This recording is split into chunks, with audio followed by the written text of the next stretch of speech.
আপনারা জানেন গতকাল আমরা ঘোষণা করেছিলাম আজ সকাল থেকে সন্ধ্যা পর্যন্ত আমাদের Barasat barricade two Dhaka north city অব্যাহত থাকবে।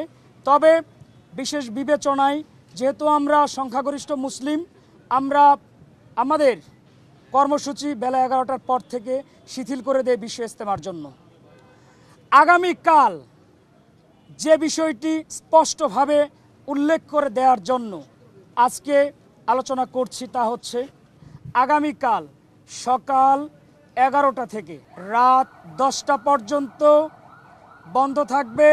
আমরা অবরোধ ঘোষণা করছি। অবরোধের অংশ হিসেবে থাকছে আমতলী, মহাখালী রেলগেট এবং গুলশান লিংক রোড। শুধু তাই নয়, আপনারা জানেন আমরা বারবার শুধু ঘোষণাই দিয়ে যাচ্ছি আমাদের অবরোধের কথা এবং বিভিন্ন সময় রাষ্ট্রের বিভিন্ন দিক বিবেচনা করে আমরা শিথিল করছি। তবে আগামীকাল থেকে কোনো শিথিল হচ্ছে না।